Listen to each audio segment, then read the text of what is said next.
Nunca pensé que mi propio hijo estaría planeando declararme demente para robarme mi casa, hasta que lo escuché con mis propios oídos esa noche de marzo. Si no te has suscrito al canal, hazlo ahora, porque lo que estás a punto de escuchar te dejará sin palabras hasta el final. Me llamo Carlos Mendoza Herrera, tengo 67 años y durante toda mi vida he sido un hombre de principios. Trabajé desde los 14 años, construí mi empresa de materiales de construcción desde cero y logré acumular una fortuna que jamás revelé completamente a mi familia. Para ellos, yo era simplemente el abuelo jubilado que vivía de su pensión en la casa familiar de Madrid que compré en 1987.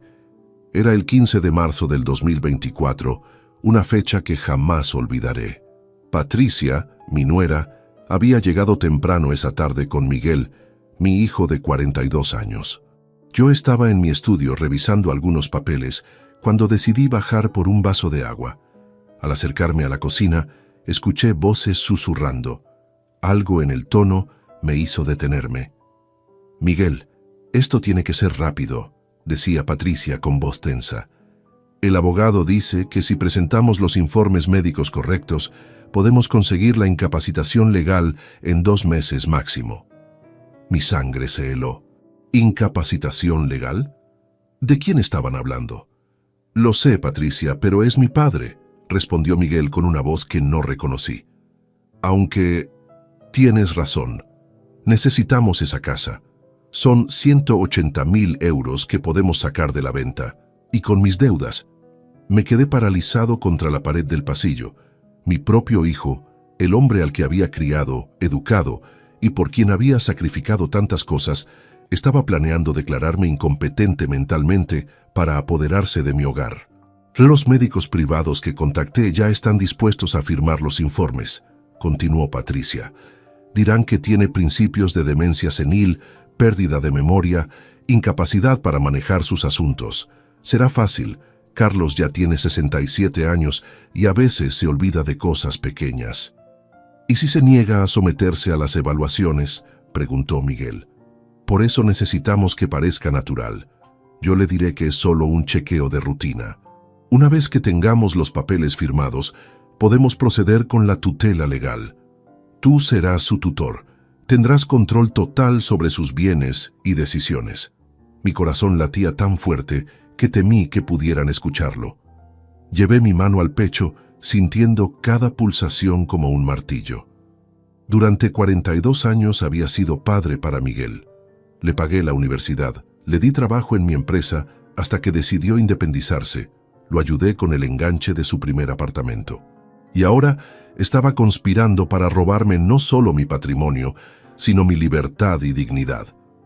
«¿Cuánto tiempo necesitarás para vender la casa una vez que tengas la tutela?», preguntó Patricia. «El agente inmobiliario dice que en este mercado máximo 3 meses. La zona es muy valorada y la casa está en perfecto estado. Papá siempre la mantuvo impecable». «Sí, la mantuve impecable. Cada reparación, cada mejora, cada detalle cuidado con mis propias manos y mi dinero». Y ahora hablaban de venderla como si fuera un simple objeto. «Miguel, ¿estás seguro de que no sospecha nada?». La voz de Patricia sonaba preocupada. «Para nada. Papá confía en mí completamente. Además, ¿qué va a hacer? Es un anciano solo, sin otros hijos, sin familia cercana. Depende de nosotros para todo». Esas palabras me atravesaron como cuchillas. Un anciano solo. Eso era lo que pensaba de mí. No su padre. No el hombre que lo había criado, sino un obstáculo. Un anciano vulnerable del que podía aprovecharse. Me alejé silenciosamente hacia mi estudio, cerrando la puerta con cuidado. Me senté en mi sillón de cuero, el mismo donde había tomado las decisiones más importantes de mi vida empresarial, y por primera vez en décadas sentí algo que no había experimentado desde mi juventud, la necesidad de luchar por mi supervivencia. Pero esta vez era diferente. No era un joven emprendedor luchando contra la competencia. Era un hombre experimentado que acababa de descubrir que su mayor amenaza vivía bajo su propio techo. Y Miguel había cometido un error fatal: subestimarme. Durante los siguientes minutos Mientras escuchaba sus risas desde la cocina, mi mente comenzó a trabajar con la precisión de una máquina. Tenían razón en una cosa: yo sí tenía 67 años, pero se equivocaban completamente sobre lo que eso significaba. No era debilidad, era experiencia, era sabiduría, y sobre todo era la ventaja de haber aprendido que en esta vida la información es poder. Esa noche, después de que se marcharan, me quedé despierto hasta las 4 de la madrugada, no por insomnio, sino planificando, porque Carlos Mendoza Herrera no había llegado a tener 9 millones de dólares ocultos siendo ingenuo. La guerra acababa de comenzar, y ellos ni siquiera sabían que ya había empezado. Los siguientes días fueron una revelación brutal. Una vez que tienes las claves para descifrar un código, todo se vuelve cristalino. Comencé a recordar eventos de los últimos 6 meses que en su momento me parecieron inocentes, pero que ahora tomaban un significado completamente distinto. Todo había comenzado en octubre del 2023. María Elena Vázquez, mi médica de cabecera desde hace 15 años, me llamó sorprendida una tarde. «Carlos, acabo de recibir una llamada extraña de un tal doctor Jiménez. Dice que eres su paciente y necesita mi historial médico para una evaluación neurológica. ¿Has cambiado de especialista?» En aquel momento lo atribuí a un malentendido administrativo. «No, María Elena, debe ser un error. No conozco a ningún doctor Jiménez». «Qué raro», insistió bastante. «Incluso tenía tus datos personales correctos. Le dije que no podía entregar información sin tu autorización expresa». Ahora entendía perfectamente. Miguel y Patricia ya estaban preparando el terreno, buscando profesionales dispuestos a cooperar con su plan. La llamada había sido un globosonda para ver qué tan fácil sería acceder a mi información médica. Recordé también la insistencia de Patricia en noviembre para que visitara a un amigo suyo que era neurólogo solo para un chequeo preventivo. Susana Morales, mi hermana fallecida hace 3 años, siempre me decía que Patricia tenía algo oscuro en la mirada. Nunca le presté atención a esos comentarios, pensando que eran celos femeninos típicos. Qué equivocado estaba. El 18 de diciembre, durante la cena navideña familiar, Patricia había sacado el tema de mi memoria. «Carlos, ayer te pregunté 3 veces sobre la sal y parecías no escucharme. ¿Te encuentras bien?» Miguel había apoyado inmediatamente. «Es verdad, papá. Últimamente pareces más distraído. Quizás deberías hacerte unos análisis». Yo había respondido riendo. «A mi edad es normal olvidarse de algunas cosas. Si fuera grave, María Elena me lo habría dicho en mi último chequeo». Pero ellos habían plantado la semilla. Durante las siguientes semanas comenzaron a señalar cada pequeño lapsus. Cuando buscaba mis gafas y las tenía puestas, cuando no recordaba inmediatamente el nombre del nuevo vecino, cuando preguntaba si ya habíamos hablado de algo que efectivamente habíamos discutido días antes. El 8 de enero del 2024, Miguel trajo un folleto sobre residencias para ancianos. «Papá, no es que queramos deshacernos de ti, pero Patricia y yo hemos estado pensando, esta casa es muy grande para una sola persona. Y hay lugares muy bonitos donde estarías acompañado con actividades. Cuidado médico las 24 horas. Miguel, esta es mi casa. Aquí naciste, aquí creciste. No pienso irme a ningún lado mientras tenga salud». Claro, solo era una idea para el futuro. Mentira. No era para el futuro. Era para los próximos meses. El 14 de febrero, día de San Valentín, Patricia había llegado con un regalo especial, un organizador de pastillas. «Carlos, con la cantidad de medicamentos que tomas, esto te ayudará a no olvidar ninguna dosis». Yo apenas tomaba 2 pastillas, una para la presión y una vitamina D que María Elena me había recetado. Pero Patricia insistió tanto que acepté el regalo para no generar conflictos. Ahora me daba cuenta de que era otra pieza de evidencia que planeaban usar. Su estado mental se deterioró tanto que necesitaba ayuda hasta para recordar sus medicamentos básicos. A finales de febrero, noté que Miguel había estado revisando papeles en mi escritorio. Cuando le pregunté, me dijo que estaba ayudándome a organizar mis facturas porque parecían un caos. Yo sabía perfectamente dónde estaba cada documento, pero él había aprovechado una tarde que salí al mercado para husmear entre mis cosas. Lo que no sabía Miguel es que mis documentos realmente importantes nunca estuvieron en ese escritorio. Los 9 millones de dólares que había acumulado durante décadas de inversiones inteligentes estaban distribuidos en 5 bancos diferentes, bajo una estructura legal que había establecido en 2018 con la ayuda de Rafael Delgado Santos, mi abogado de confianza. Rafael había insistido en esa época: Carlos, a tu edad necesitas proteger tu patrimonio, no solo de posibles estafadores externos, sino también de... Bueno, ya sabes, a veces la familia puede complicarse cuando hay dinero de por medio. Qué visionario había sido Rafael. Nunca imaginé que sus precauciones me servirían contra mi propio hijo. El 28 de febrero, Patricia trajo a una amiga a tomar café. Se presentó como Carmen López Fernández, trabajadora social especializada en ancianos. La conversación fue aparentemente casual, pero Carmen hizo preguntas muy específicas sobre mis rutinas diarias, mi independencia para realizar tareas básicas, mis relaciones sociales. Carlos parece muy lúcido y activo para su edad, comentó Carmen a Patricia, lo suficientemente alto para que yo lo escuchara desde la cocina. Sí, tiene días buenos y días malos, había respondido Patricia, pero últimamente los días malos son más frecuentes. Otra mentira documentada. Carmen no era una trabajadora social casual, era parte del equipo que estaban armando para justificar mi supuesta incapacidad. El 5 de marzo, exactamente 10 días antes de escuchar su conspiración, Miguel había sugerido que firmara un poder notarial por precaución. Papá, si algo te llega a pasar, necesitamos poder manejar tus cuentas y papeles. Es solo una medida preventiva. Le había dicho que lo pensaría, pero nunca tuve intención de firmar nada. Mi instinto me decía que algo no cuadraba, aunque aún no tenía las piezas completas del rompecabezas. Ahora, sentado en mi estudio a las 2 de la madrugada del 16 de marzo, todas esas piezas formaban una imagen clara y aterradora. No habían sido coincidencias ni preocupaciones genuinas. Había sido una campaña sistemática de 6 meses para construir una narrativa de deterioro mental que justificara su robo legal. Pero habían cometido errores. Errores que un empresario con mi experiencia podía explotar. Primero, habían asumido que yo era un anciano pasivo e ingenuo. Segundo, no sabían nada sobre mi verdadera situación financiera.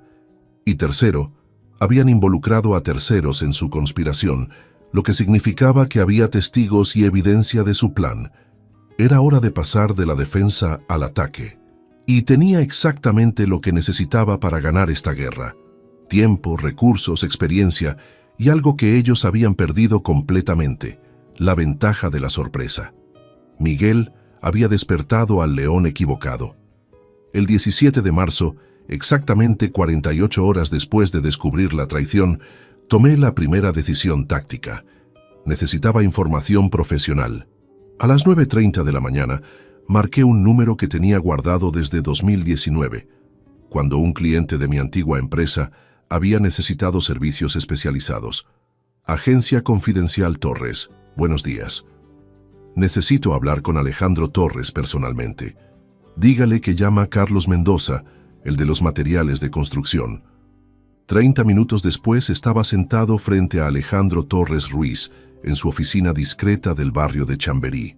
Era un hombre serio de unos 45 años, ex policía nacional, que había montado su agencia de investigación privada tras jubilarse anticipadamente.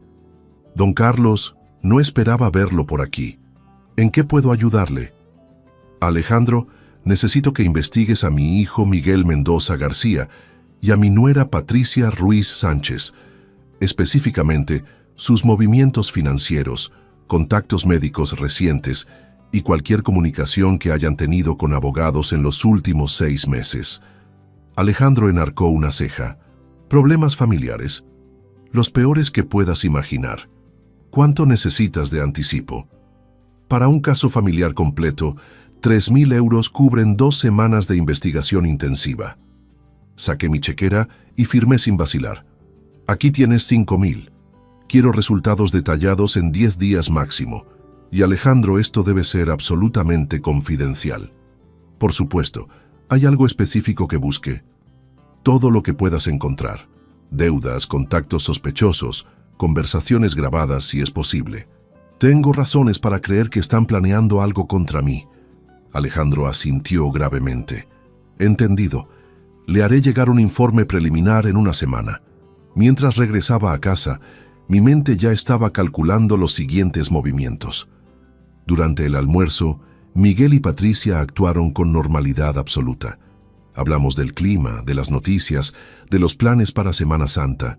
Su capacidad para fingir era impresionante y aterradora a la vez. «Papá», dijo Miguel mientras Patricia servía el café, «¿has pensado en lo que te comenté sobre el poder notarial?» «Aún lo estoy considerando, hijo.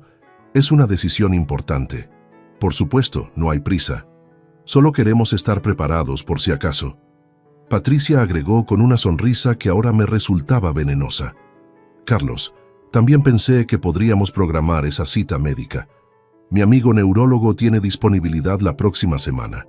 Déjame revisar mi agenda y te confirmo», respondí con la misma tranquilidad falsa. Esa misma tarde, mientras ellos creían que estaba durmiendo mi siesta habitual, me dirigí al banco principal donde mantenía mi cuenta corriente visible. Necesitaba hablar con Luis Fernando Castro, el gerente que había manejado mis asuntos durante los últimos 8 años. «Don Carlos, qué sorpresa verle. ¿Cómo le va?» «Muy bien, Luis Fernando. Necesito consultarte algo delicado. ¿Ha recibido alguna llamada o visita de mi hijo Miguel preguntando sobre mis cuentas?» Luis Fernando se removió incómodo en su silla. «Bueno, efectivamente, hace unas 3 semanas vino preguntando sobre sus movimientos bancarios. Dijo que estaba preocupado por su salud y quería asegurarse de que todo estuviera en orden». Mi estómago se tensó. «¿Qué le dijiste exactamente?» «Nada específico, por supuesto. Le expliqué que sin su autorización escrita no podía divulgar información confidencial. Pero insistió bastante. Incluso trajo algunos papeles que decía eran poderes legales, aunque no me parecieron auténticos». ¿Papeles falsos? No eran falsos, pero tampoco estaban completados correctamente. Parecía como si hubiera intentado falsificar su firma, don Carlos. Por eso no le di ninguna información y le pedí que regresara con usted presente. El descarado de Miguel ya había intentado acceder a mis cuentas con documentos fraudulentos. «Luis Fernando, necesito que refuerces la seguridad de todas mis cuentas. Código de palabra secreta, doble verificación, lo que sea necesario». «Por supuesto. ¿Hay algo más que deba saber?» «Si mi hijo o cualquier otra persona pregunta sobre mis asuntos, quiero que me llames inmediatamente. Tengo razones para creer que pueden intentar algún tipo de fraude». El 22 de marzo, 5 días después de contratar a Alejandro, recibí una llamada inesperada de mi sobrina Lucía Mendoza Jiménez, hija de mi hermano fallecido. «Tío Carlos, ¿cómo estás? Te llamo porque ayer me encontré con Miguel en el centro comercial y tuvimos una conversación extraña». «¿Qué tipo de conversación, Lucía?» «Me preguntó sobre tu salud mental, específicamente si habías mostrado signos de confusión o pérdida de memoria cuando hablamos.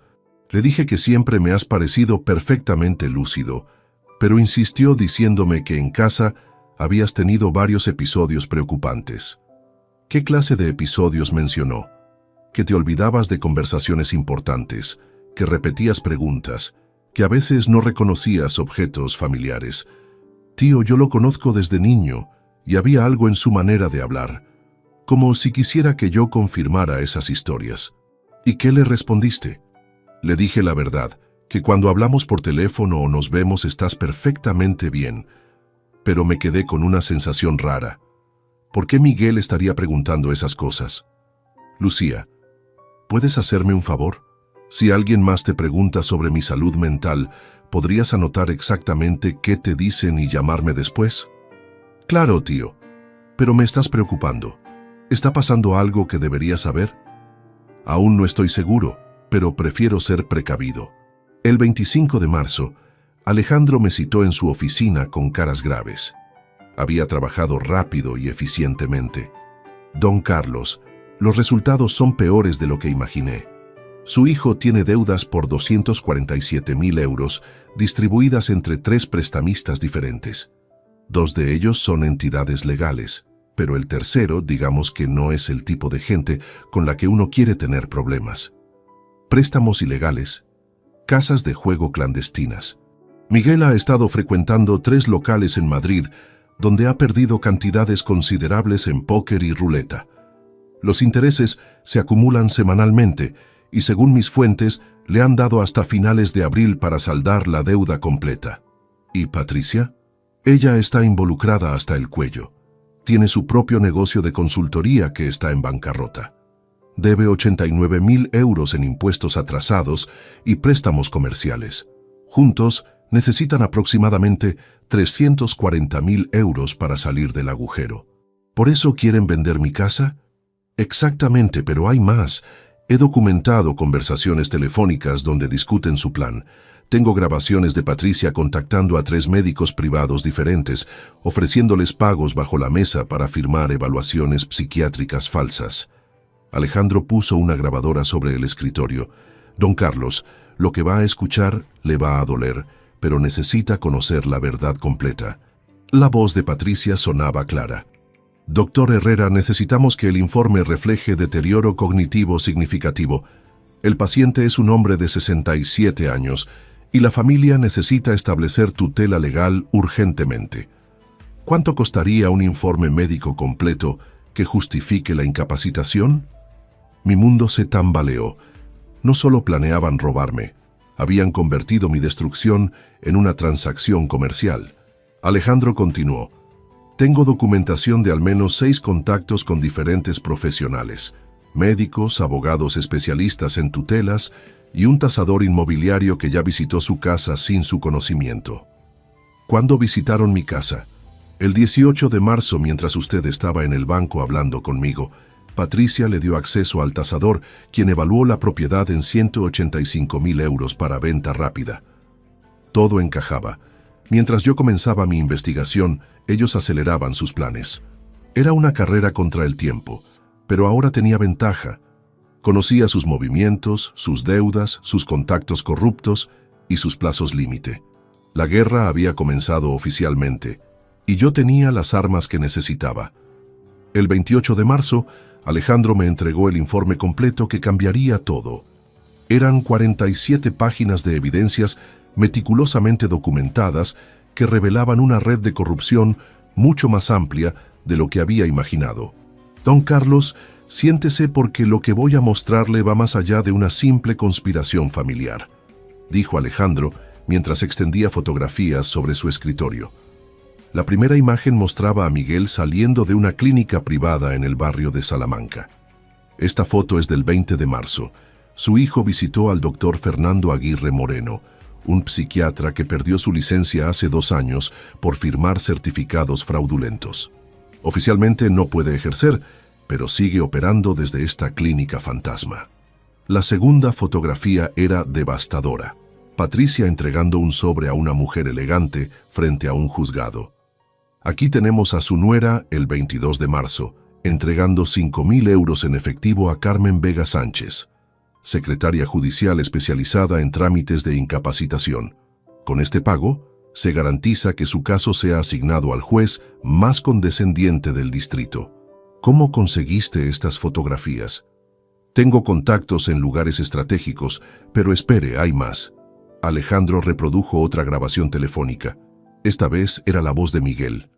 Antonio, necesito que me confirmes si todo está listo para el 15 de abril. El viejo debe estar ingresado en la clínica ese día, y para el 20 necesito la resolución judicial firmada. Una voz desconocida respondía. Miguel, tranquilo, el doctor Aguirre ya preparó el informe psiquiátrico. Según sus conclusiones, tu padre sufre demencia senil avanzada con episodios de agresividad. El documento está fechado para parecer que el examen se realizó el mes pasado. ¿Y los testigos? Ya los tenemos. 3 vecinos que declararán que han visto comportamientos extraños, que hablas solo en el jardín, que a veces sales en pijama, que has olvidado cerrar la puerta varias veces. Todos cobraron 500 euros por sus declaraciones. Mi sangre hirvió. Habían sobornado a mis propios vecinos para que mintieran sobre mi estado mental. Reconocí la voz de Antonio. Era Antonio Ramírez Torres, un abogado sin escrúpulos que había intentado estafarme años atrás cuando trabajaba en construcción. Alejandro, ¿cuántos vecinos están involucrados? 3 confirmados. Dolores Pérez del número 47, Eduardo Martín del 51 y, sorprendentemente, Rosa García Fernández del 43, a quien usted ayudó el año pasado con los gastos médicos de su esposo.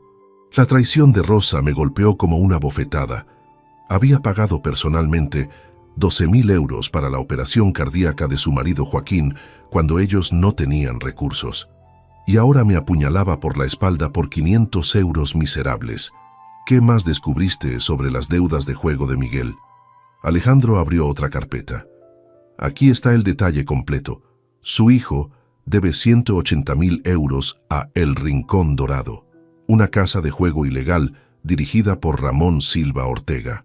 Pero la deuda más peligrosa son 67.000 euros que debe a los hermanos Núñez, prestamistas que operan desde Vallecas. Los hermanos Núñez. Sí, conoce su reputación, ¿verdad? No son precisamente pacientes con los morosos. Le han dado hasta el 30 de abril para pagar, o empezarán a cobrar de otras maneras. Entendí inmediatamente por qué Miguel había acelerado tanto sus planes. No solo necesitaba dinero urgentemente, necesitaba ese dinero antes de que los Núñez decidieran tomar medidas más drásticas. Alejandro, ¿tienes información sobre cómo planean forzar mi ingreso en la clínica? Esa es la parte más perversa del plan. Patricia contactó a una empresa de ambulancias privadas, Servicios Médicos Rápidos SL, el 15 de abril. Fingirán una emergencia médica en su casa. Dirán que usted tuvo un episodio psicótico y necesita evaluación psiquiátrica urgente. ¿Una emergencia falsa? Exacto. Miguel llamará al 112 reportando que usted está desorientado, agresivo y representando un peligro para sí mismo. La ambulancia llegará con paramédicos sobornados que confirmarán la versión. Lo trasladarán a la clínica del doctor Aguirre, donde permanecerá internado para observación mientras tramitan la incapacitación legal. El plan era diabólicamente eficiente. Una vez internado, sería prácticamente imposible demostrar mi cordura desde dentro de una institución mental corrupta. Mi testimonio sería descartado como delirios de un enfermo. ¿Cuánto tiempo calculan que tome todo el proceso legal? Según las grabaciones, esperan tener la tutela completa en 6 semanas. Para el 30 de mayo, Miguel sería legalmente mi tutor, con poder para vender propiedades, manejar cuentas bancarias y tomar decisiones médicas sobre mi tratamiento. Y después, una vez vendida su casa, planean trasladarlo a una residencia geriátrica barata en las afueras de Madrid. Patricia ya visitó 3 centros, buscando el más económico. Encontró uno en Alcalá de Henares por 800 euros mensuales, donde, y cito textualmente, nadie haría preguntas sobre su estado real. La imagen completa era terrorífica. No solo querían robarme mi patrimonio, planeaban encerrarme en una residencia de tercera categoría donde pasaría mis últimos años como un vegetal medicado e ignorado. Alejandro continuó: Don Carlos, hay algo más que debe saber. Encontré evidencia de que han estado drogándolo sutilmente durante las últimas semanas. ¿Cómo? ¿Recuerda que Patricia comenzó a prepararle té especial por las tardes? Hice analizar una muestra del té que guarda en su cocina.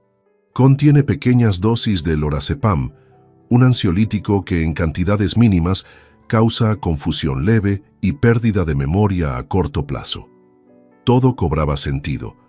Los momentos de confusión que había experimentado últimamente, la ocasional dificultad para recordar conversaciones recientes, la somnolencia después del té vespertino. Me habían estado medicando sin mi conocimiento para crear síntomas reales que respaldaran su narrativa. ¿Durante cuánto tiempo me han estado drogando? Según mis cálculos, desde principios de febrero. Las dosis son lo suficientemente bajas para no causar daño permanente, pero lo suficientemente constantes para afectar su comportamiento de manera sutil. ¿Tienes evidencia forense? completa, muestras del té, análisis de laboratorio y fotografías de Patricia comprando lorazepam en 3 farmacias diferentes usando recetas falsas. Es un delito grave que podría llevarla a prisión por envenenamiento premeditado. En ese momento, comprendí que no estaba enfrentando una simple conspiración familiar motivada por la codicia. Era víctima de una operación criminal compleja que involucraba fraude médico, corrupción judicial, soborno de testigos y envenenamiento sistemático. Miguel y Patricia habían cruzado la línea que separa la traición familiar del crimen organizado, y eso significaba que yo podía responder con todas las armas legales a mi disposición. Alejandro, necesito copias de toda esta evidencia y quiero que contactes a Rafael Delgado Santos, mi abogado. Dile que es urgente. ¿Va a proceder legalmente contra ellos? Voy a hacer algo mucho mejor. Voy a darles exactamente lo que esperan, hasta el momento preciso en que pueda destruirlos completamente. El juego había cambiado. Ya no era defensa, era contraataque total. Y tenían apenas 18 días antes de que su mundo se desmoronara, porque Carlos Mendoza Herrera no solo había sobrevivido 67 años, había aprendido que la mejor venganza se sirve con evidencia irrefutable y paciencia infinita. El 30 de marzo marqué el número que había esperado usar durante años, pero nunca bajo estas circunstancias. Rafael Delgado Santos, mi abogado desde 2003, era reconocido como uno de los mejores especialistas en derecho patrimonial y familiar de Madrid. Carlos, qué gusto escucharte. Alejandro Torres me adelantó que necesitas asesoría urgente. ¿Podemos vernos esta tarde? Rafael, la situación es grave. Te adelanto que involucra a Miguel y puede requerir medidas legales extremas. Hubo una pausa significativa. Rafael conocía a mi familia desde hacía décadas y había sido testigo del nacimiento de Miguel. Entendido. Te espero a las 4:30 en mi oficina privada. Esa tarde, en el elegante bufete de Rafael en el Paseo de la Castellana, extendí toda la evidencia recopilada por Alejandro sobre la mesa de caoba. Rafael examinó cada documento con la meticulosidad que lo había convertido en mi abogado de confianza. Carlos, esto constituye una conspiración criminal compleja. Estamos hablando de múltiples delitos: fraude, falsificación de documentos médicos, soborno de funcionarios judiciales y, lo más grave, envenenamiento premeditado. ¿Cuáles son mis opciones legales? 3 caminos principales. Primero, denuncia penal inmediata que podría llevar a Miguel y Patricia a prisión por varios años. Segundo, medidas cautelares preventivas para proteger tu patrimonio. Tercero, y este es el más inteligente, construir una trampa legal perfecta. Explícame la trampa. Rafael se reclinó en su silla, mostrando esa sonrisa calculadora que había visto cuando enfrentábamos casos complicados. Dejamos que procedan con su plan hasta el momento crítico, pero controlando cada variable. Mientras tanto, reestructuramos completamente tu patrimonio para hacerlo inaccesible, documentamos cada paso de su conspiración y en el momento preciso los exponemos con evidencia irrefutable. ¿Qué tan arriesgado es ese enfoque? Mínimo, si lo hacemos correctamente. El verdadero riesgo está en actuar prematuramente y darles oportunidad de modificar su estrategia o destruir evidencias.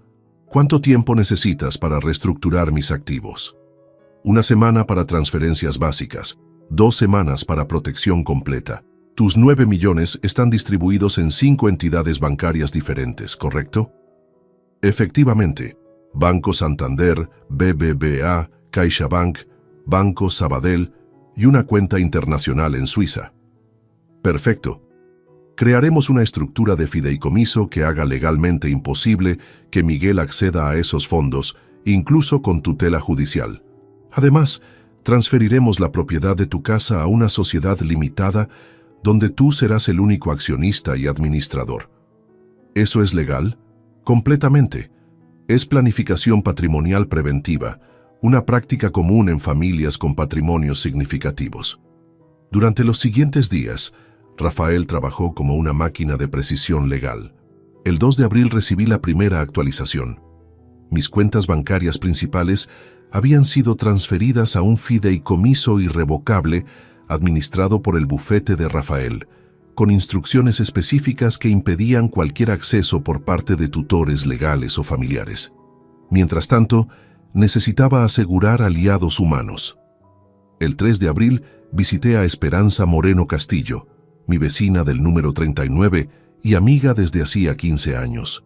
Esperanza era viuda, ex maestra jubilada y una de las personas más observadoras del vecindario. Carlos, te noto preocupado últimamente. ¿Todo bien en casa? Esperanza, necesito contarte algo delicado.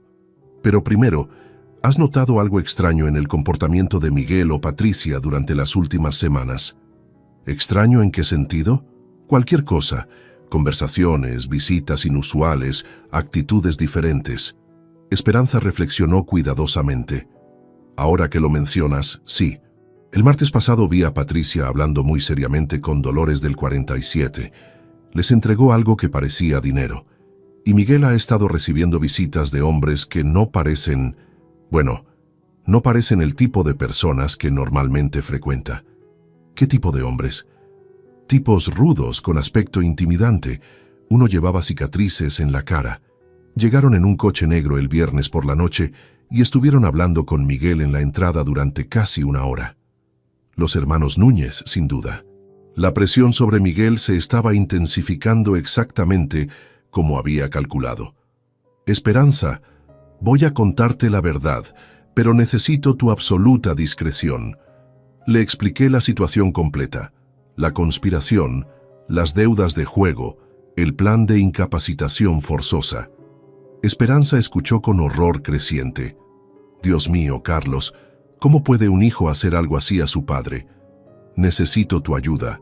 Cuando llegue el momento, podría requerir que testifiques sobre mi estado mental real. Por supuesto, cualquier persona que te conozca mínimamente sabe que estás perfectamente cuerdo. Es más, eres uno de los hombres más lúcidos que conozco. El 5 de abril contacté a José Manuel García Ruiz, mi contador personal, desde 2001. José Manuel había manejado discretamente mis inversiones paralelas durante años, ayudándome a convertir las ganancias de mi empresa de construcción en el capital que ahora poseía. Don Carlos, hacía tiempo que no hablábamos de negocios serios. José Manuel, necesito acelerar algunas estrategias que habíamos discutido sobre protección patrimonial. ¿Problemas familiares? Los peores que puedas imaginar. José Manuel había sido testigo de mi acumulación de riqueza durante décadas. Sabía mejor que nadie que mi aparente modestia económica era una fachada cuidadosamente mantenida. En 2 días, había reestructurado mis inversiones para crear capas adicionales de protección legal. El 7 de abril, mientras Miguel y Patricia creían que estaba en mi siesta habitual, me reuní secretamente con Isabel Fernández López, directora de la sucursal bancaria, donde mantenía mi cuenta internacional. Isabel había facilitado mis transferencias a Suiza durante años, manejando transacciones por valor de millones con absoluta profesionalidad. Señor Mendoza, las instrucciones de su abogado están claras. Hemos bloqueado cualquier acceso externo a sus cuentas y establecido protocolos de seguridad adicionales. Ni siquiera una orden judicial española podría acceder a los fondos en Suiza sin su autorización personal y presencia física. ¿Qué pasa si intentan demostrar que soy mentalmente incompetente? Nuestros protocolos requieren evaluación psiquiátrica independiente por parte de profesionales aprobados por el banco. Es imposible falsificar ese proceso. Para el 10 de abril, había construido una fortaleza legal impenetrable alrededor de mi patrimonio.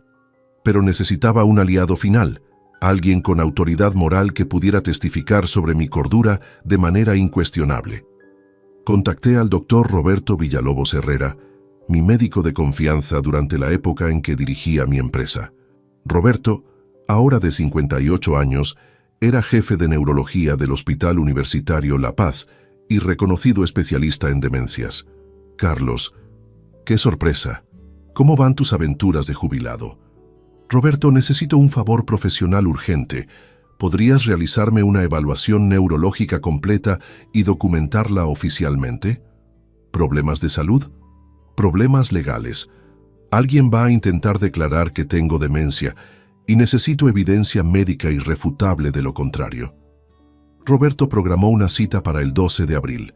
Durante 3 horas, me sometí a la batería más exhaustiva de pruebas neurológicas, psicológicas y cognitivas que había experimentado en mi vida.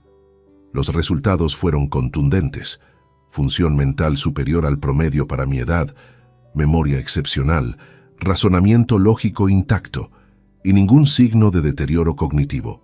Carlos, tienes la mente más aguda que he evaluado en meses. Quien intente declararte incompetente va a enfrentar evidencia médica aplastante en tu contra. El 13 de abril, con todas las piezas en posición, Rafael me citó para la reunión final de preparación. Carlos, estás completamente protegido. Tu patrimonio es inaccesible.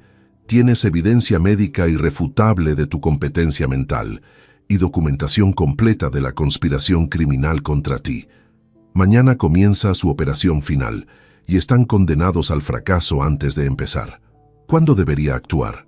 Deja que procedan hasta el momento en que intenten el ingreso forzoso. Ese será el momento de máxima exposición legal para ellos. Entonces los destroza. Miguel tenía menos de 48 horas antes de descubrir que había declarado la guerra al hombre equivocado, y yo tenía un ejército de profesionales esperando para aniquilarlo legalmente. La trampa estaba lista, solo faltaba que la presa cayera. El 14 de abril, exactamente 24 horas antes del día programado para mi supuesta emergencia psiquiátrica, recibí la confirmación que había estado esperando. Rafael me llamó a las 7:00 de la mañana con noticias que cambiarían todo. Carlos, tengo información crucial. Anoche interceptamos una conversación telefónica entre Patricia y el doctor Aguirre. Confirmaron que la ambulancia llegará mañana a las 11:30 am. Pero hay algo más. Descubrieron que tienes más dinero del que pensaban. ¿Cómo es posible? Patricia contrató a un investigador privado barato, Tomás Guerrero Núñez, para que hurgara en tus finanzas. Encontró rastros de transferencias bancarias grandes, pero no pudo acceder a los montos exactos. Saben que tienes dinero escondido, pero calculan que serán unos 200.000 euros, no 9 millones. Esta revelación era perfecta para mis planes. Su codicia se había intensificado, pero seguían subestimando grotescamente mi verdadera posición financiera. ¿Qué cambios hicieron al plan original? Aceleraron todo. Miguel ya no planea esperar 6 semanas para vender la casa. Quiere completar la venta en 3 semanas máximo para acceder rápidamente a lo que creen que es tu dinero oculto. A las 9:00 am me dirigí al banco para la fase final de mi preparación. Necesitaba retirar 50.000 euros en efectivo para una maniobra específica que había diseñado. El gerente Luis Fernando me atendió personalmente. Don Carlos, ¿está seguro de que necesita esta cantidad en efectivo? Es bastante inusual. Luis Fernando confía en mí. Y recuerda, si alguien pregunta sobre este retiro, especialmente mi hijo, no tienes autorización para dar información alguna. Por supuesto, ¿necesita escolta de seguridad para transportar esta cantidad? No será necesario. Tengo mis precauciones. Durante el trayecto de regreso, paré en una tienda de electrónicos donde compré 3 dispositivos de grabación de alta calidad y un sistema de cámara oculta. Si Miguel quería teatro, yo le daría una producción que quedaría documentada para la posteridad. A las 2:00 p.m., Alejandro Torres llegó a mi casa con el equipamiento de vigilancia profesional que habíamos acordado instalar. Don Carlos, esto es tecnología militar adaptada para uso civil. Tendrá grabación de audio y video de toda su casa, transmisión en tiempo real a mi oficina y almacenamiento automático en servidores seguros. ¿Cuánto tiempo necesitas para instalarlo? 2 horas máximo. Cuando termine, tendrá evidencia audiovisual de cada palabra y cada movimiento que ocurra mañana. Mientras Alejandro trabajaba instalando cámaras microscópicas en lámparas, marcos de cuadros y hasta en el teléfono de la cocina, yo me concentré en preparar mi actuación final. Necesitaba parecer levemente confundido y vulnerable, pero no tanto como para que un médico real diagnosticara problemas genuinos. A las 4:30 p.m., Miguel llegó con Patricia para su visita casual del día anterior al operativo. Era su reconocimiento final del terreno. «Papá, ¿cómo te encuentras hoy?», preguntó Miguel con falsa preocupación. «Un poco cansado, hijo. Anoche dormí mal». Esta era la verdad. Había estado despierto hasta las 13:00 am, revisando cada detalle de mi contraataque. Patricia se acercó con su sonrisa venenosa habitual. «Carlos, ¿te preparo tu té especial? Sé que te relaja.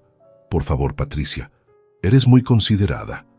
Mientras ella preparaba mi té cargado de lorazepam, yo discretamente activé uno de los dispositivos de grabación que llevaba en el bolsillo de mi camisa. Esta sería la última vez que me drogaría y quería documentar el momento exacto. «Aquí tienes, Carlos. Está un poco más cargado hoy porque pareces tenso». «Gracias, querida». Fingí beber el té mientras secretamente lo vertía en una planta cercana. Había practicado este movimiento durante días para que pareciera natural. Patricia y Miguel intercambiaron miradas de satisfacción, creyendo que habían administrado una dosis extra de sedante. «Papá, mañana Patricia y yo tenemos que salir temprano por trabajo, pero si necesitas algo, no dudes en llamarnos», dijo Miguel. «Claro, hijo, estaré bien». Después de que se marcharon, Alejandro finalizó la instalación del sistema de vigilancia. «Don Carlos, su casa ahora es más segura que la sede del Banco Central. Cada ángulo está cubierto. Cada conversación será grabada en calidad profesional. Mañana tendremos evidencia que destruirá su caso legal para siempre». Esa noche, Rafael llegó a las 8:00 p.m. para el briefing final. Trajo consigo a una mujer elegante de unos 50 años que no conocía. «Carlos, te presento a la doctora Elena Vázquez Morales, psiquiatra forense del Tribunal Superior de Justicia de Madrid. Elena será nuestro as bajo la manga». La doctora Vázquez era imponente, cabello gris perfectamente peinado, traje azul marino y una presencia que irradiaba autoridad profesional incuestionable. «Señor Mendoza, he revisado toda la documentación de su caso. Lo que están intentando hacer Miguel y Patricia constituye uno de los fraudes geriátricos más elaborados que he visto en mis 25 años de carrera. ¿Cuál será su papel mañana? Estaré monitoreando desde el exterior, lista para intervenir médicamente en el momento preciso. Cuando intenten trasladarlo a la clínica fraudulenta, apareceré como refuerzo médico solicitado por el hospital. Mi evaluación profesional inmediata invalidará cualquier diagnóstico falso». Rafael añadió: «Elena tiene autoridad para anular cualquier orden de internamiento psiquiátrico si determina que el paciente no requiere tratamiento. Su palabra es ley en estos casos». «¿Qué pasará con Miguel y Patricia después?» «Cargos criminales inmediatos», respondió Rafael con satisfacción. «Fraude, falsificación de documentos médicos, soborno de funcionarios, conspiración criminal y el más grave, intento de secuestro bajo pretextos médicos falsos. Están mirando entre 8 y 15 años de prisión cada uno». La doctora Vázquez continuó: «Señor Mendoza, también tengo malas noticias para sus cómplices. He contactado al Colegio de Médicos sobre el doctor Aguirre. Su licencia será permanentemente revocada y enfrentará cargos penales por ejercer ilegalmente la medicina. La secretaria judicial Carmen Vega ya está siendo investigada por corrupción tras mi denuncia de esta mañana». «¿Y los vecinos que aceptaron sobornos?» «Testigos falsos en procedimientos judiciales», explicó Rafael. «Dolores, Eduardo y Rosa enfrentan multas de hasta 30.000 euros cada una, además de antecedentes penales permanentes». A las 10:30 p.m., después de que se marcharan mis aliados, me senté en mi estudio para escribir una carta que Miguel encontraría después de que todo terminara. No era una carta de despedida, era un manual de instrucciones sobre cómo un verdadero hombre maneja la traición familiar. «Miguel, cuando leas esto, ya sabrás que subestimaste gravemente a tu padre. Los 9 millones de dólares que nunca supiste que existían ahora están completamente fuera de tu alcance. Tu madre hubiera estado avergonzada de lo que te has convertido. Pero yo no estoy triste. Estoy orgulloso de haber demostrado que la experiencia siempre vence a la codicia juvenil». Sellé la carta y la dejé en el cajón de mi escritorio, donde Miguel inevitablemente buscaría documentos valiosos. A medianoche, Hice una última llamada a mi nieta Sandra Mendoza Rivera, hija de Miguel, que estudiaba medicina en Barcelona. Sandra tenía 23 años y era la única miembro de la familia que había heredado mis valores de trabajo honesto. Abuelo, qué sorpresa que llames tan tarde. ¿Todo bien? Sandra, mañana van a ocurrir cosas que cambiarán nuestra familia para siempre.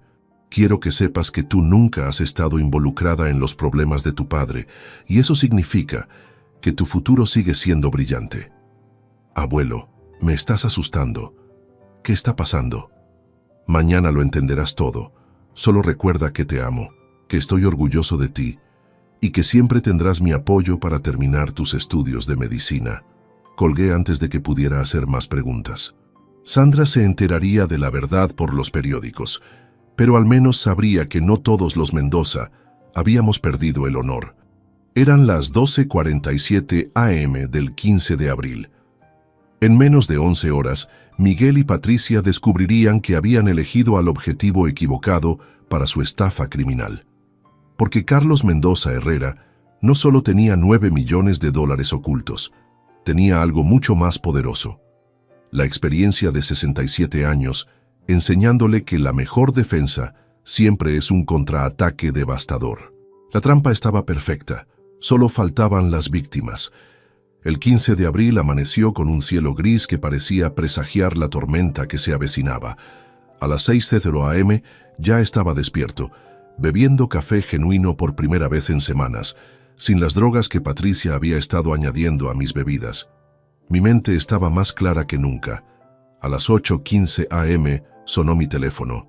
Era Miguel, y su voz tenía una urgencia que nunca había escuchado antes. «Papá, Patricia y yo llegamos en 20 minutos. Necesitamos hablar contigo sobre algo muy importante». «Por supuesto, hijo, los espero». Mientras los aguardaba, revisé una última vez los dispositivos de grabación ocultos.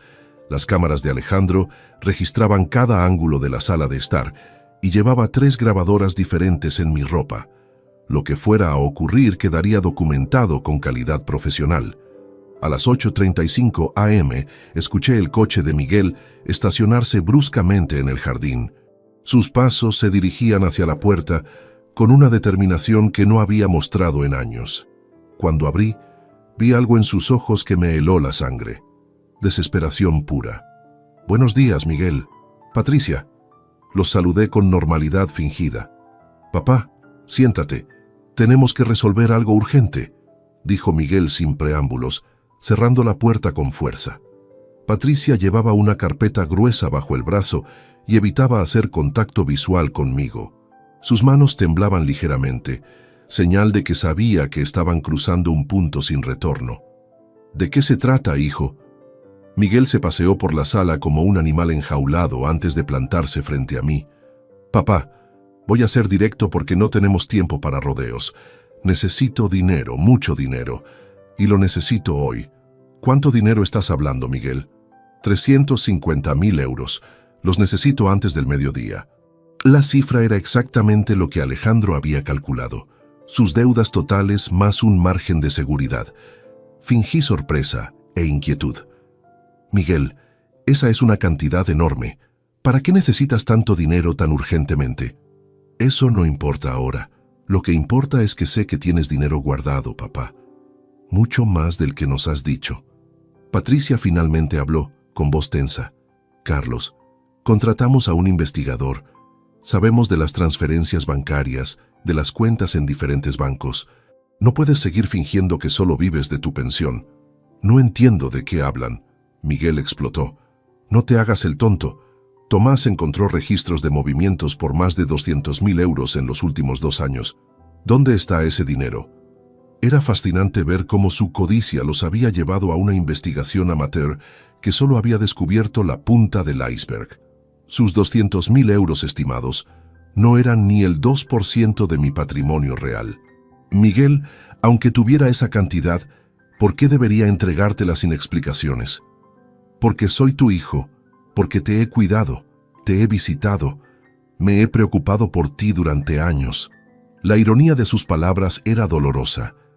El mismo hijo que planeaba declararme demente, ahora hablaba de cuidados y preocupación. ¿Y si no puedo conseguir esa cantidad? Miguel intercambió una mirada significativa con Patricia. Ella abrió su carpeta y extrajo varios documentos. Papá, hemos tomado precauciones. Aquí tengo informes médicos que documentan tu deterioro mental durante los últimos meses. Patricia extendió papeles sobre la mesa de centro.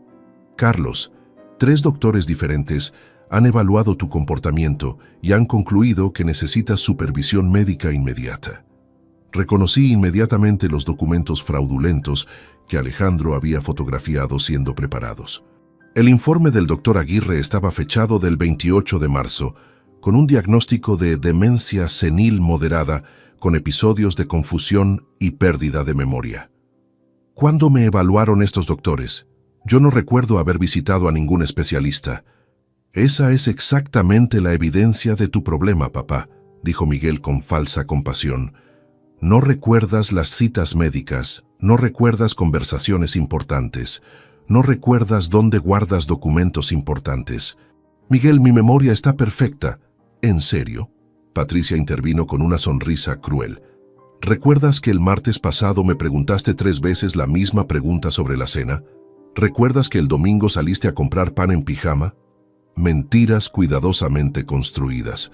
Yo jamás había salido en pijama y el martes pasado había estado en el banco documentando mis protecciones legales. Incluso tus vecinos están preocupados, añadió Miguel. Dolores, Eduardo y Rosa han venido a preguntarnos si estás bien porque te han visto hablando solo en el jardín. Los mismos vecinos que habían aceptado sobornos para mentir sobre mi comportamiento. La red de corrupción que habían construido era impresionante por su alcance y patética por su amateurismo. ¿Qué quieren exactamente? Miguel se sentó a mi lado con una expresión que pretendía ser paternal. Papá, queremos ayudarte, pero necesitamos que nos des acceso a tus cuentas bancarias para poder manejar tus asuntos mientras recibes tratamiento médico. ¿Tratamiento médico? Patricia se acercó con papeles adicionales. Carlos, hemos arreglado tu ingreso en una clínica especializada. Es un lugar hermoso donde recibirás atención las 24 horas mientras evaluamos la extensión de tu condition. ¿Y si me niego? Miguel se puso de pie bruscamente. Papá, no tienes opción. Los informes médicos son concluyentes. Tienes demencia progresiva y por tu propia seguridad necesitas supervisión profesional inmediata. Miguel, soy tu padre. No puedes obligarme a... ¡Sí puedo!, gritó, perdiendo finalmente la compostura. Tengo autoridad legal, tengo órdenes médicas y tengo abogados que confirman que puedo tomar decisiones por ti. Patricia intentó calmarlo. Miguel, no grites. Carlos, entendemos que esto es difícil, pero es por tu bien. ¿Por mi bien o por los 350,000 euros que necesitan? El silencio que siguió fue revelador. Miguel y Patricia se dieron cuenta de que habían mostrado demasiado sus cartas. Miguel se recompuso y adoptó un tono amenazante. Papá, vas a firmar estos poderes notariales ahora mismo y vas a decirnos exactamente dónde tienes el dinero guardado. O a las 11:30 llegará una ambulancia que te llevará a evaluación psiquiátrica obligatoria. ¿Me estás amenazando, Miguel? Te estoy salvando de ti mismo. Pero sí, si quieres verlo como amenaza, es una amenaza. Firma estos papeles, entrega el dinero, o pasarás los próximos meses internado mientras nosotros nos hacemos cargo de tus asuntos legalmente. Patricia añadió. Carlos, la ambulancia ya está programada. Los paramédicos saben que pueden encontrar resistencia de parte de pacientes con demencia. Están preparados para usar sedantes si es necesario. Ahí estaba la verdad desnuda. No eran mi hijo y mi nuera preocupados por mi bienestar. Eran criminales ejecutando un plan de secuestro elaborado. ¿Y después del tratamiento médico? Miguel sonrió con crueldad. Después, cuando estés estable, podrás vivir cómodamente en una residencia geriátrica que ya hemos seleccionado.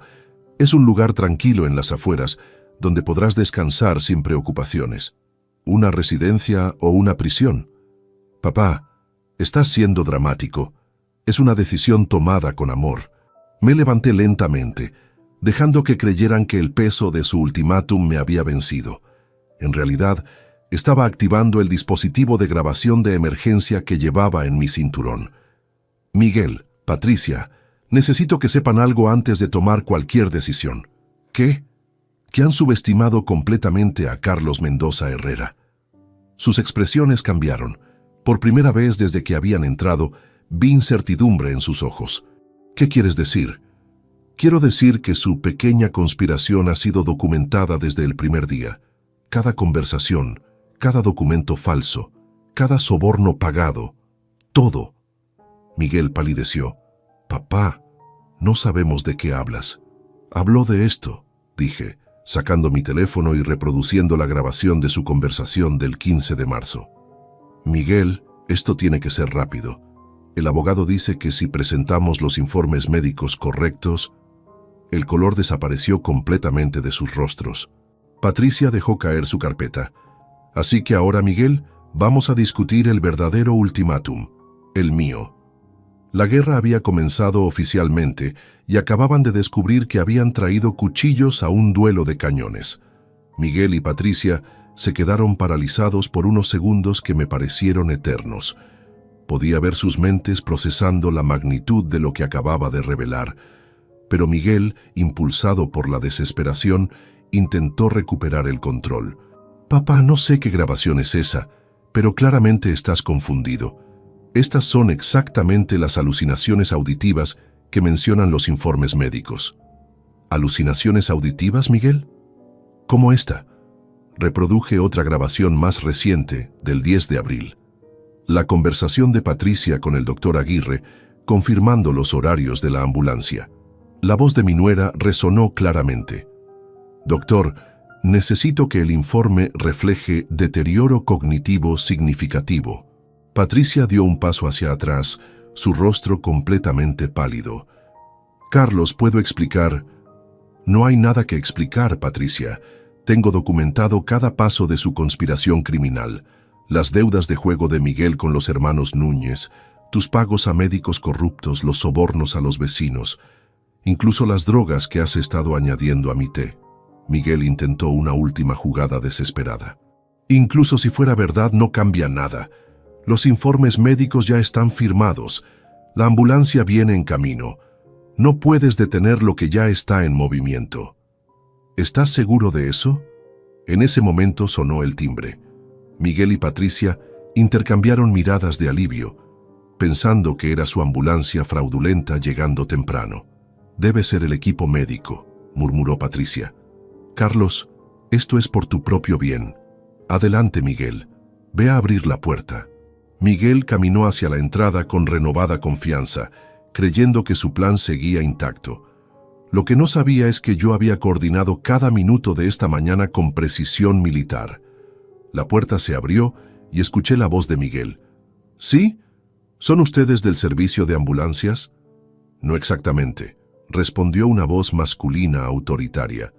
Somos de la Policía Nacional, Inspector Fernando Martínez y Subinspector Carlos Jiménez. Tenemos una orden de registro relacionada con una denuncia por conspiración, fraude médico e intento de secuestro.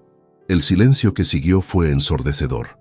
Luego escuché los pasos de Miguel regresando a la sala, acompañado de los dos policías en uniforme. Patricia se había dejado caer en el sofá, con las manos cubriendo su rostro. «Esto no puede estar pasando», murmuró. El inspector Martínez era un hombre fornido de unos 45 años, con presencia imponente y ojos que no perdían ningún detalle. «Señor Mendoza, soy el inspector Martínez.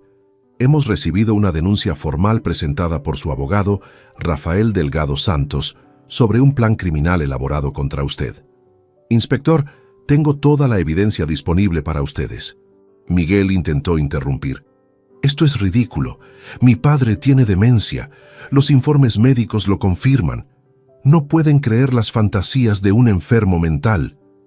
El subinspector Jiménez, más joven pero igualmente serio, respondió. «Señor Mendoza García, hemos revisado los supuestos informes médicos. El doctor Aguirre perdió su licencia hace 2 años. Sus documentos son legalmente inválidos y constituyen falsificación de documentos oficiales. Además», continuó el inspector Martínez, Tenemos grabaciones de conversaciones telefónicas donde se documenta el pago de sobornos a funcionarios judiciales. Eso es corrupción en grado severo. Patricia finalmente habló, con voz quebrada. Inspector, esto es un malentendido. Solo estábamos preocupados por el bienestar de Carlos. Es normal que las familias tomen precauciones. Precauciones como drogar al señor Mendoza sin su consentimiento. El inspector Martínez sacó una bolsa de evidencia que contenía la muestra del té que Alejandro había analizado. Lorazepam administrado sin prescripción médica constituye envenenamiento premeditado.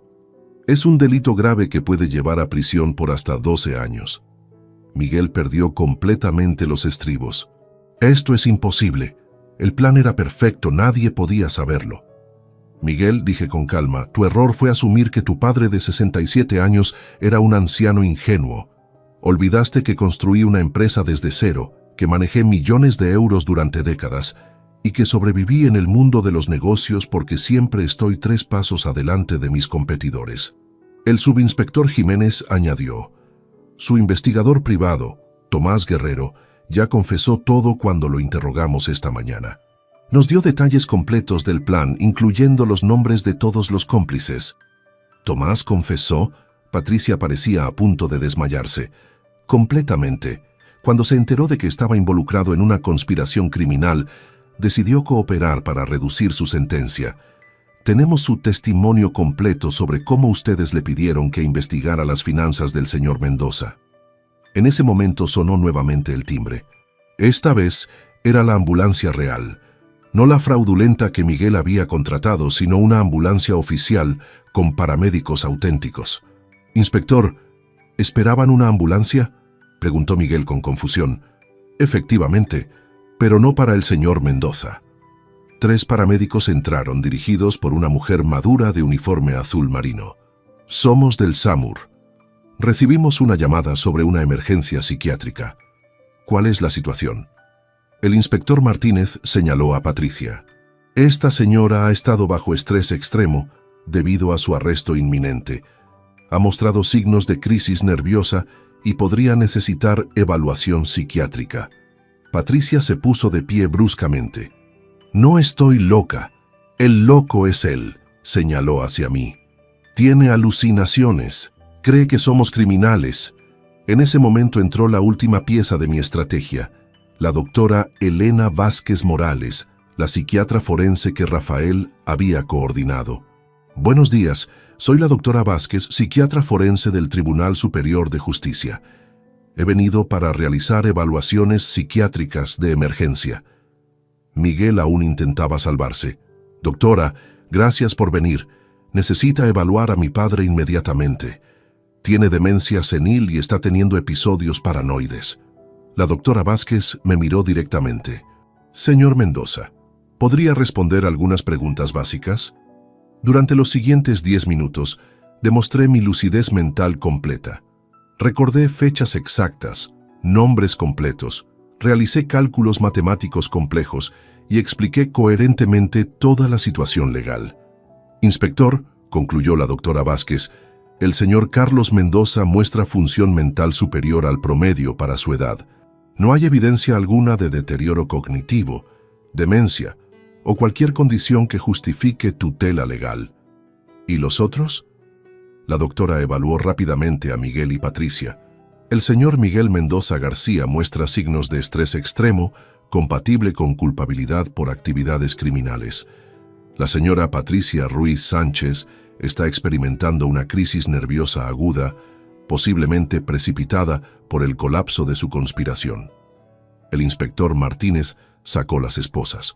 Miguel Mendoza García y Patricia Ruiz Sánchez quedan arrestados por conspiración criminal, fraude, falsificación de documentos médicos, soborno de funcionarios públicos e intento de envenenamiento. Mientras les leía sus derechos, Miguel me miró con una mezcla de odio y incredulidad. ¿Cómo supiste todo? Hijo, cuando tienes 9 millones de dólares ocultos durante décadas sin que nadie lo sospeche, aprendes a manejar información mejor que un servicio de inteligencia.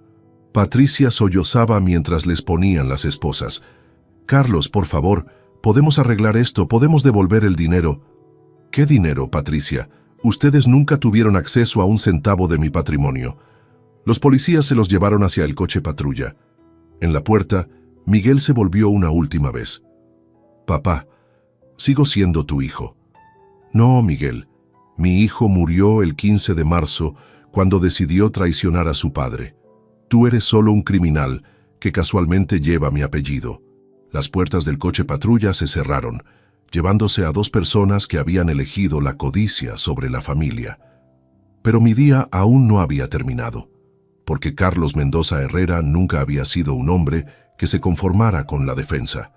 Y ahora venía la parte que realmente iba a disfrutar, la reconstrucción completa de mi vida, pero esta vez con aliados dignos de confianza. La fase de supervivencia había terminado. Comenzaba la fase de triunfo. Después de que el coche patrulla desapareciera con Miguel y Patricia, mi casa quedó en un silencio que no había experimentado en meses. Era el silencio de la libertad recuperada, pero también el silencio que precede a la tormenta final. El inspector Martínez permaneció conmigo para completar la documentación oficial. Señor Mendoza, necesitamos su declaración formal sobre todos los eventos. Esto será crucial para el proceso judicial. Inspector, tengo preparada una cronología completa con evidencias respaldatorias. Mi abogado Rafael Delgado tiene copias de todo. Excelente. ¿Hay algo más que debamos saber sobre otros posibles cómplices? Sí. Hay varios vecinos que aceptaron sobornos para testificar falsamente sobre mi estado mental. También hay personal médico corrupto y funcionarios judiciales involucrados. Pasamos las siguientes 2 horas documentando cada detalle. El inspector tomó declaración sobre las drogas en mi té, las visitas de los prestamistas ilegales y la red completa de corrupción que Miguel y Patricia habían construido. Señor Mendoza, este caso será emblemático. Raramente vemos conspiraciones tan elaboradas contra ancianos con este nivel de documentación. Una vez que la policía se retiró, llamé a Alejandro Torres. Alejandro, fase 1 completada. Miguel y Patricia están arrestados. Es hora de la fase 2. Don Carlos, tengo noticias adicionales. Los hermanos Núñez fueron arrestados esta mañana en una redada coordinada. Al parecer, las autoridades habían estado investigándolos por usura y amenazas, y su conexión con Miguel les dio la evidencia final que necesitaban. Esto era perfecto. Los prestamistas criminales que habían presionado a Miguel ya no serían un problema para nadie más. ¿Qué hay de los vecinos traidores? Dolores, Eduardo y Rosa recibieron citatorios judiciales esta mañana.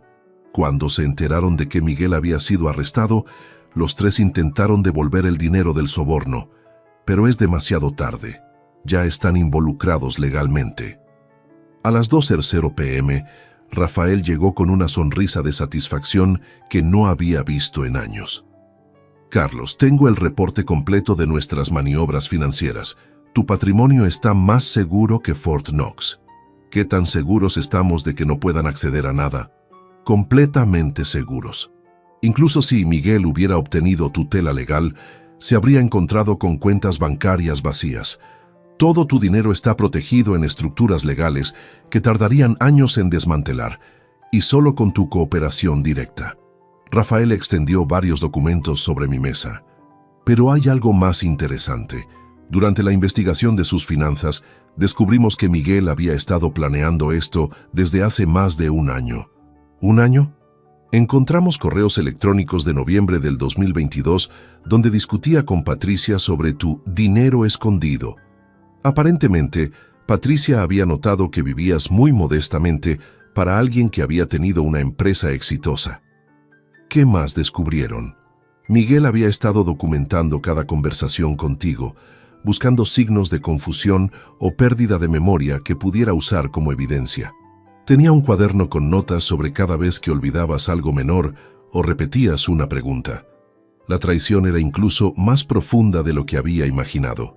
Durante más de un año, mi propio hijo había estado catalogando meticulosamente cada fallo humano normal para usarlo como arma contra mí. Rafael, quiero proceder con la siguiente fase de nuestro plan. ¿La adquisición de propiedades? Exactamente.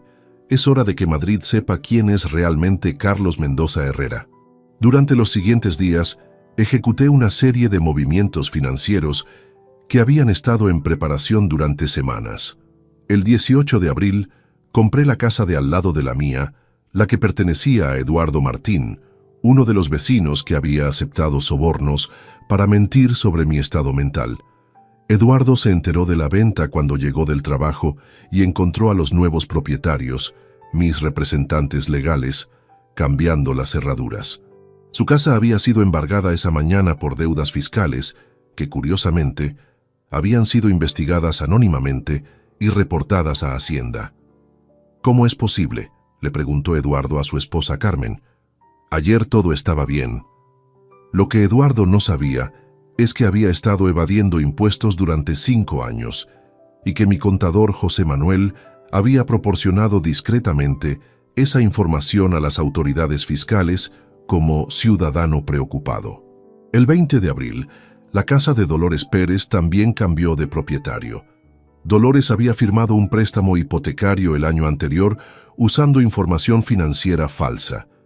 Cuando el banco fue informado anónimamente de las irregularidades, ejecutaron la hipoteca inmediatamente. Rosa García, la vecina que más me había dolido traicionar, descubrió el 22 de abril que su esposo Joaquín había perdido su trabajo en la empresa de limpieza donde trabajaba. El motivo: antecedentes penales por testificar falsamente en procedimientos judiciales, algo que su empleador consideraba incompatible con un trabajo que requería confianza. Ninguna de estas consecuencias era venganza personal mía.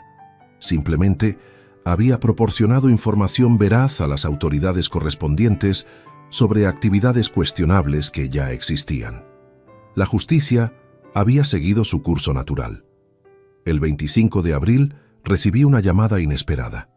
Era Sandra, mi nieta en Barcelona. Abuelo, acabo de enterarme por las noticias. No puedo creer lo que papá y Patricia intentaron hacerte. Sandra, siento que hayas tenido que enterarte por los medios. Abuelo, quiero que sepas que estoy completamente del lado correcto en esto. Lo que hicieron es imperdonable. ¿Cómo puedo ayudarte? Simplemente sigue siendo la persona honorable que siempre has sido. Termina tu carrera de medicina y no te preocupes por los gastos universitarios. Todo está cubierto. Gracias, abuelo. Pero hay algo que debo decirte. Mamá me llamó desde la prisión. Sandra se refería a Patricia como mamá, porque había sido criada por ella desde los 12 años. ¿Qué te dijo? Intentó convencerme de que visitara a papá y tratara de hacer que retiraras los cargos.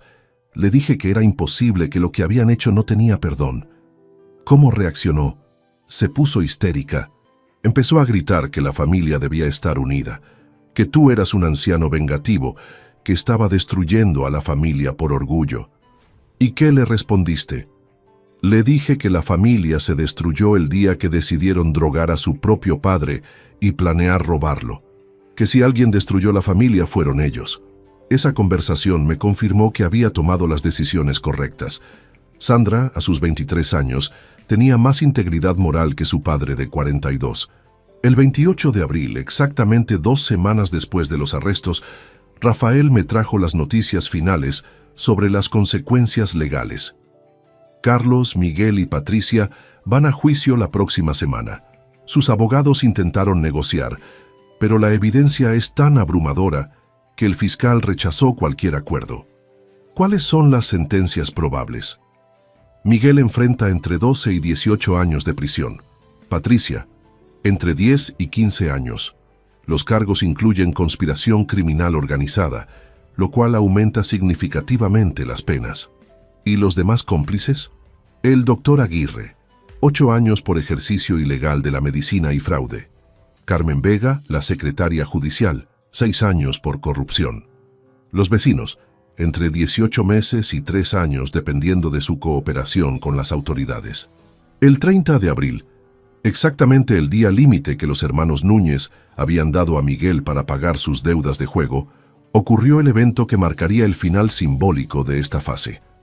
Estaba revisando correspondencia en mi estudio cuando escuché un motor poderoso deteniéndose en mi entrada.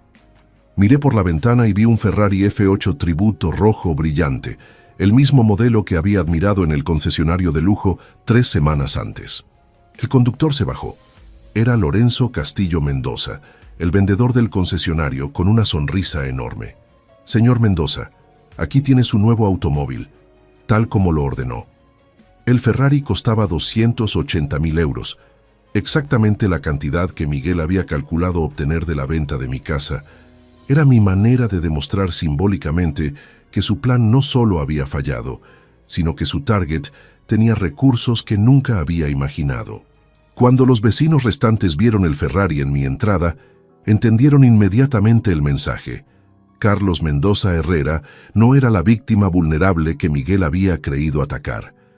Era un adversario que había convertido su conspiración criminal en su propia destrucción, y que ahora exhibía su verdadero poder sin necesidad de ocultarlo más. La fase silenciosa había terminado. Era hora del gran regreso triunfal. El 2 de mayo, decidí que era hora de hacer mi aparición pública oficial. Durante semanas había permanecido discreto, manejando la situación desde las sombras, pero ahora, con Miguel y Patricia en prisión preventiva y mi patrimonio completamente seguro, era momento de que Madrid conociera la verdadera historia. Esa mañana me vestí con el traje azul marino italiano que había comprado para ocasiones especiales, pero nunca había usado.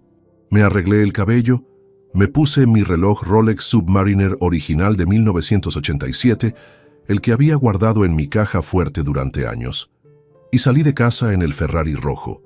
Mi primera parada fue el centro comercial Las Rosas Village, donde sabía que me encontraría con conocidos que habían escuchado rumores sobre los problemas familiares de Carlos Mendoza. Quería que vieran con sus propios ojos que no era la víctima frágil que Miguel había intentado crear. Al estacionar el Ferrari en la entrada principal, noté las miradas inmediatas.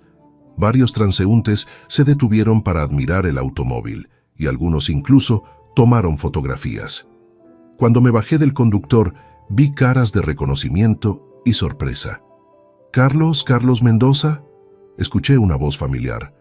Era Aurelio Vázquez Herrera, mi antiguo proveedor de materiales cuando tenía la empresa de construcción. «Aurelio, qué gusto verte».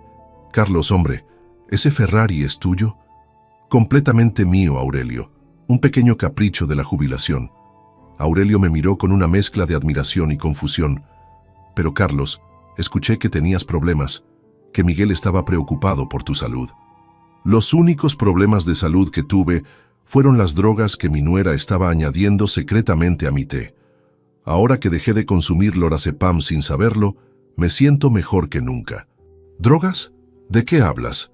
Durante los siguientes 20 minutos le expliqué la situación completa. Aurelio escuchaba con incredulidad creciente. «Carlos, esto suena como una película de thriller. Una película donde el anciano, aparentemente indefenso, resulta ser más astuto que los villanos». Aurelio me acompañó a tomar café en la terraza del centro comercial. Mientras conversábamos, noté que varias personas nos observaban disimuladamente. Madrid es una ciudad grande, pero los círculos sociales pueden ser pequeños, y las noticias sobre arrestos espectaculares viajan rápido. «Carlos, ¿es verdad que Miguel debe dinero a gente peligrosa?» «Debía. Los hermanos Núñez ya fueron arrestados, y las deudas de juego de Miguel ahora son problema del sistema penitenciario». Durante el café, mi teléfono sonó. Era Esperanza, mi vecina leal. «Carlos, ¿dónde estás? Han venido periodistas preguntando por ti». «¿Periodistas?» «De El País y de Telemadrid. Dicen que quieren hablar contigo sobre el caso del anciano que desenmascaró una conspiración familiar. Aparentemente, la historia se está volviendo famosa». Esto era inesperado, pero no completamente sorprendente. Un caso que involucraba conspiración familiar, médicos corruptos y una fortuna oculta tenía todos los elementos para captar atención mediática. «Esperanza, diles que regresaré en una hora». Mi segunda parada fue el banco principal, donde quería hablar con Luis Fernando sobre algunas transferencias. Cuando llegué, el gerente me recibió con una actitud completamente diferente a la habitual. «Don Carlos, no esperaba verle tan pronto después de los eventos recientes». Luis Fernando, los eventos fueron exactamente lo que esperaba que ocurriera. Esperaba que su hijo intentara acceder fraudulentamente a sus cuentas. Esperaba que alguien eventualmente intentara aprovecharse de mi edad aparente. Solo no pensé que sería mi propio hijo. Luis Fernando me acompañó a su oficina privada. Don Carlos, debo confesarle algo. Cuando Miguel vino con esos papeles falsificados, inmediatamente sospeché que algo no estaba bien. Su firma era convincente, pero sus nervios lo traicionaron. ¿Qué hiciste exactamente? Contacté discretamente al Departamento de Seguridad del banco. Ellos fotografiaron los documentos y investigaron su autenticidad. Cuando confirmamos que eran falsificaciones, alertamos a las autoridades. ¿El banco ayudó en la investigación? Completamente. Proporcionamos toda la evidencia de los intentos de fraude. Su caso se ha convertido en un ejemplo de cómo las instituciones financieras deben proteger a clientes vulnerables, aunque usted resultó ser cualquier cosa menos vulnerable. Durante nuestra conversación, Luis Fernando mencionó algo interesante. Don Carlos, varios clientes del banco han preguntado sobre usted. La historia se ha extendido por la comunidad financiera. Algunos están impresionados por su manejo estratégico de la situación. ¿Qué tipo de comentarios? Admiración genuina. Comentarios como ese Carlos Mendoza demostró que la experiencia vale más que la juventud y nunca subestimes a un empresario con décadas de experiencia. Cuando regresé a casa a las 3:30 p.m., efectivamente había 2 furgonetas de medios de comunicación estacionadas en mi calle. Vi a Esperanza hablando con una reportera joven, probablemente explicando que ella nunca había notado signos de demencia en mi comportamiento. Al ver el Ferrari, los periodistas se acercaron inmediatamente. Señor Mendoza, soy Carmen Ruiz de El País. ¿Podríamos hacerle algunas preguntas sobre su experiencia con la conspiración familiar? Y yo soy David Morales de Telemadrid, agregó un camarógrafo. Esta historia está generando mucho interés público. Decidí que era el momento perfecto para establecer mi narrativa pública. Por supuesto, pero hablemos en mi jardín, donde estaremos más cómodos. Durante la siguiente hora, conté mi historia completa a los medios.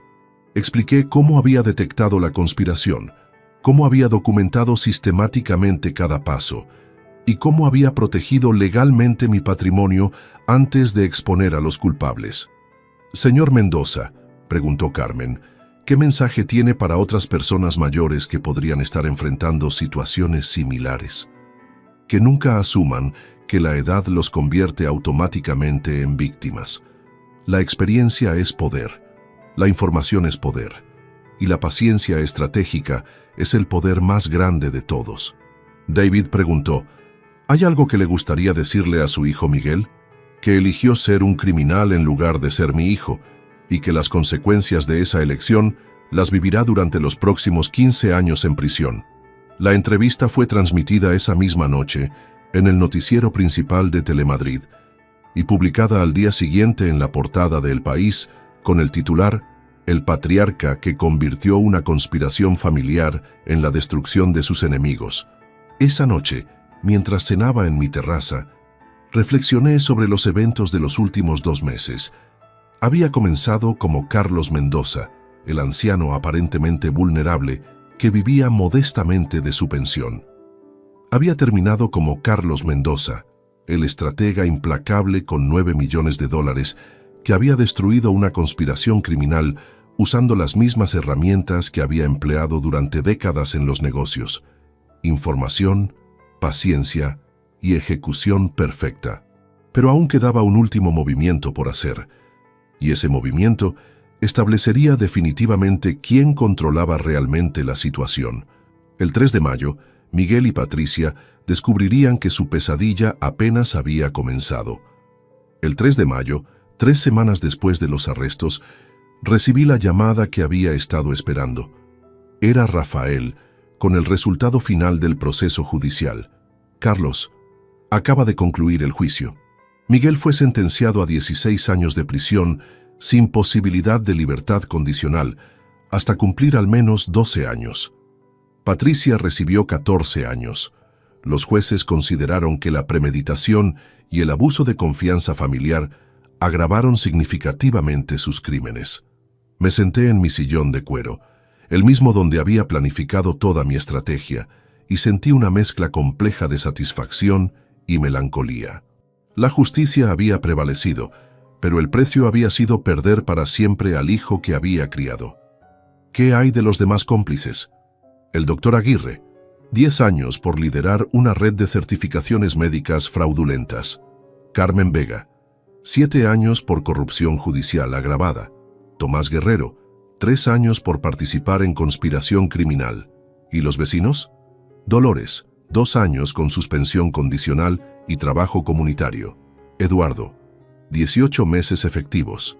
Rosa García, 2 años suspendidos, pero su esposo Joaquín perdió definitivamente su empleo. Durante los días siguientes, comencé la reconstrucción completa de mi vida social. El 7 de mayo, organicé una cena en mi casa para las personas que habían demostrado lealtad genuina durante la crisis. Esperanza, mi doctor Roberto Villalobos, Alejandro Torres y por supuesto Rafael. Carlos, comentó Roberto mientras brindábamos con champán Dom Periñón, has demostrado que la inteligencia estratégica no tiene edad de caducidad. Alejandro añadió, en mis 20 años como investigador privado, nunca vi a alguien manejar una situación tan compleja con tanta precisión. Miguel y Patricia creyeron que estaban cazando a un cordero, pero despertaron a un león. Esperanza, siempre práctica, preguntó, Carlos, ¿qué vas a hacer ahora? Esta casa debe sentirse muy vacía después de todo lo ocurrido. Esperanza, por primera vez en años, esta casa se siente como mi hogar nuevamente, sin personas tóxicas drogando mi té o conspirando en mi cocina. Durante esa cena tomé una decisión que había estado considerando durante semanas. Amigos, he decidido crear la Fundación Carlos Mendoza para la protección de personas mayores. Voy a destinar 2 millones de euros para ayudar a otros ancianos que enfrentan abuso familiar o fraude patrimonial. Rafael sonrió.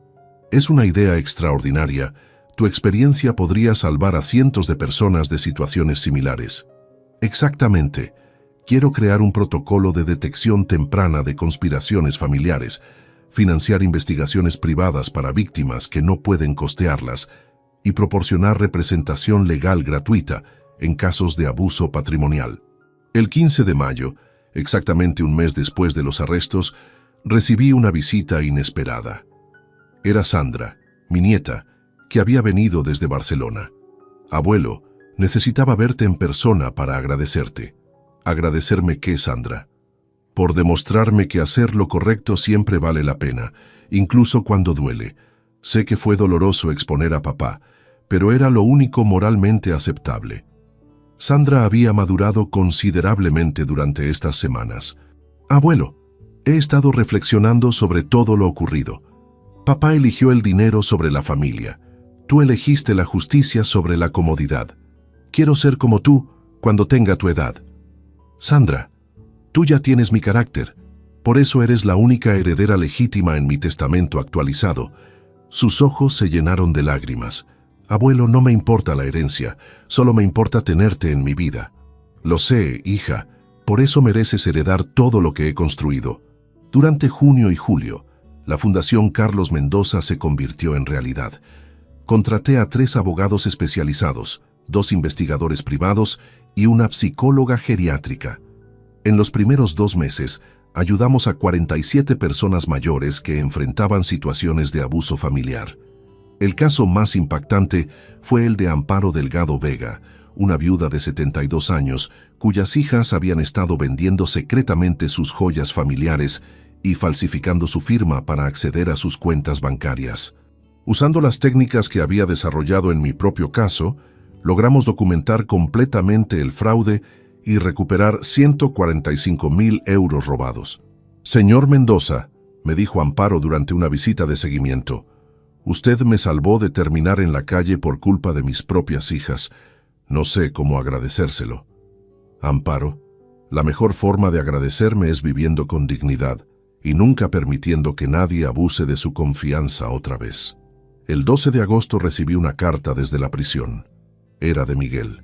Durante semanas había estado evitando leer su correspondencia, Pero esta vez decidí enfrentar sus palabras.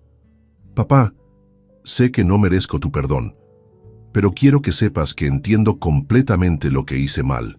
Patricia y yo nos convertimos en monstruos por culpa de la desesperación financiera. Destruimos nuestra familia por dinero que ni siquiera existía en las cantidades que pensábamos. He tenido meses para reflexionar y me doy cuenta de que traicioné no solo tu confianza, sino todos los valores que me enseñaste. No espero que me perdones, pero espero que puedas encontrar paz sabiendo que la justicia se hizo correctamente. Leí la carta 3 veces. Había dolor genuino en sus palabras, pero también la realización tardía de que había cruzado líneas imperdonables. Le respondí con una carta breve. Miguel, aprecio tu reconocimiento de culpabilidad, pero el perdón no borra las consecuencias. Elegiste ser un criminal cuando podrías haber hablado conmigo honestamente sobre tus problemas financieros. Esa decisión cambió todo para siempre. Te deseo que uses estos años en prisión para convertirte en una mejor versión de ti mismo. Pero nuestra relación padre-hijo terminó el día que decidiste drogarme y conspirar para robarme. El 30 de octubre, exactamente 8 meses después de descubrir la conspiración, tuve mi última cita de seguimiento con el doctor Roberto para confirmar que no había efectos residuales del lorazepam que Patricia me había administrado. Carlos, estás en perfecta salud física y mental. De hecho, el estrés de manejar la crisis parece haberte revitalizado. Tienes la energía de alguien 10 años menor. Roberto, enfrentar adversidad siempre me ha fortalecido. Esta experiencia me recordó quién soy realmente. No un anciano vulnerable, sino un strategist experimentado. Esa noche, mientras cenaba solo en mi terraza, reflexioné sobre la transformación completa que había experimentado. Había comenzado el año como Carlos Mendoza, el jubilado aparentemente modesto que ocultaba su fortuna por precaución. Había terminado el año como Carlos Mendoza, el patriarca que había demostrado públicamente que la edad no equivale a vulnerabilidad. Mi Ferrari estaba estacionado en el jardín, brillando bajo las luces nocturnas. Las casas de los vecinos traidores ahora tenían nuevos propietarios. Mi fundación ayudaba semanalmente a personas que enfrentaban situaciones similares a la mía, y por primera vez en décadas vivía sin ocultar quién era realmente.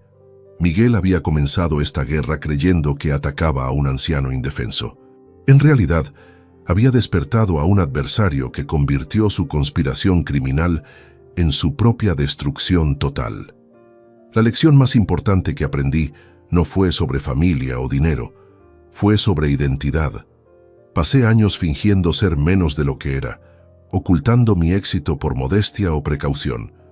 Pero cuando alguien amenazó mi libertad y dignidad, recordé que Carlos Mendoza Herrera nunca había sido un hombre que se dejara victimizar. A los 67 años, había ganado la guerra más importante de mi vida. No contra Miguel y Patricia, sino contra la percepción de que la edad me convertía automáticamente en blanco fácil. Y ahora, con $9 millones, un Ferrari rojo, una fundación próspera y la satisfacción de haber impartido justicia perfecta, vivía exactamente como el hombre exitoso y respetado que siempre había sido. Miguel me expulsó de mi propia casa creyendo que era un anciano indefenso. Regresé como el león que nunca había dejado de ser. Y esa, amigos, es la diferencia entre subestimar a alguien y conocer realmente con quién estás tratando. La historia había terminado, pero mi vida verdadera apenas comenzaba.